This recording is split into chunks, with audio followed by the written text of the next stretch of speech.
Episode की शुरुआत हसीन वादियों से होती है जिसमें एनेट और तामा एडवेंचरर के कॉफिन को खींच रही होती है। तामा गुस्से में बोलते कई एडवेंचर कॉफिन में दम घुटने से मर तो नहीं गया, हम फालतू में से खींच रहे हैं, जिसमें एनेट बोलते नहीं ये अभी जिंदा है। फिर हमें इनके अंदर लेटे एडवेंचरर को दिखाया जाता है जो अपनी डबल सुसाइड पार्टनर को याद कर रहा होता है। इसी बीच शहर आ जाता है। एनेट बोलते अब जब हम शहर में आ ही चुके तो हमें राजा से मिल लेना चाहिए और वो लोग महल पहुंचते हैं। महल में राजा सेंसे जो कि एडवेंचरर होता है उसे देखकर बहुत खुश होता है। वो बोलता कि मुझे एडवेंचर्स की कहानी पसंद है तो मुझे वो कहानी सुना सकते हो। सेंसे बोलता है क्या आप जानना चाहेंगे कि कॉफिन में कैसा लगता है, जिस पर राजा कहता है नहीं रहने दो, मैं तुम्हें अपने होने वाले दामादों से मिलाता हूँ, इनमें से किसी एक को मेरी बेटी चुनेगी और जिसे भी ये पसंद करेगी मैं उसे अगला राजा बना दूंगा। सेंसे बोलता तुम्हारा दिमाग खराब है जाता है। सेंसे की तरफ से तामा और एनेट को माफी मांगनी पड़ती है। फिर हमें सेंसे को दिखाया जाता है जो जाग रहा होता है। हमें सेंसे को नजारे लेते हुए बाहर राजकुमारी मिलती है। सेंसे राजकुमारी बोलते समुद्र कितना शांत है ना, जिस पर सेंसे बोलता मन करता है इसमें डूब के मर जाऊं। राजकुमारी बोलते तो तुम इतने दुखी क्यों हो? उस योद्धा को जो मेरे शहर को बचा सकता है या फिर अपने पुराने दोस्त को जो मुझे उदास होने पर सुंदर गाने सुनाता है। जिस पर सेंसे बोलता मेरी जिंदगी काफी डिप्रेस गई है और मैंने कई बार सुसाइड करने की कोशिश भी की है, लेकिन मैंने कभी किसी से ये नहीं पूछा कि मुझे मेरी जिंदगी कैसे जीनी चाहिए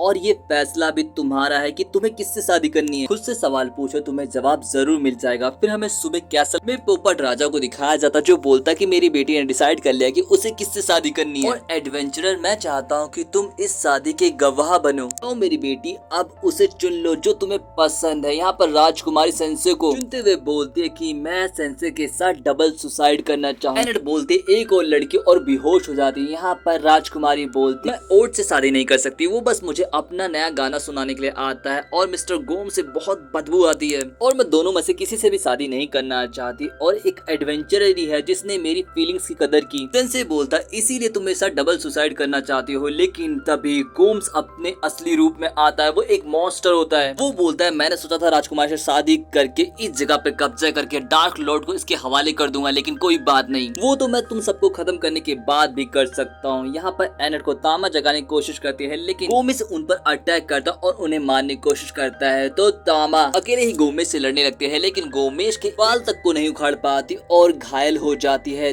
तभी गोमेश सेंसे बोलता ओ सांड अगर तू मारना ही चाहता तो मैं और राजकुमारी डबल सुसाइड करना चाहते हैं। शुरुआत हमसे का जंगली भैंसे, जिस पर जंगली भैंसा सुनकर वो उन्हें मारने जाता है। इसी बीच राजकुमारी बोलती है मैं जीना चाहती हूँ, मैं प्रजा की रक्षा करना चाहती हूँ, इस तरह तो बिल्कुल भी नहीं मरना चाहती। जिस पर सेंसे बोलता मुझे पता था कि तुम्हारे दिल में दया है और इसीलिए तुम मेरे डबल सुसाइड पार्टनर। जिस पर तांबा एक जबरदस्त अटैक उस सांड पे करती है और वो जिससे वो दूर जा गिरता है। यहाँ पर तांबा अपनी जान बचाने के लिए शुक्रिया बोलते हैं। एनेट भी बोलते सेम टू यू। फिर हमें राजा को दिखाया जाता जो राजकुमारी के पैरों में गिरकर बोलता मुझे माफ कर दो, मुझे तुम्हारी भावनाओं का सम्मान करना चाहिए था और राजा अपनी बेटी को रानी बना देता। इसके बाद हमें एनेट और तांबा को दिखाया जाता जो कॉफिन खींच के लेके जा रहे थे। कॉफिन से बाहर आकर सेंसे बोलता है लड़कियां मरते हुए बहुत खूबसूरत लगती है, लेकिन जब वो सेल्फ डिपेंडेंट तो और भी खूबसूरत लगती। तांबा बोलती है वो तो सेल्फ डिपेंडेंट बन गई, लेकिन तुम अपने पैरों पे कब चलोगे। फिर हमें पोस्ट क्रेडिट सीन में दिखाया जाता कि एनेट घायल है और वो बोल रही होती कि प्लीज मेरे सेंसे को बचा लो।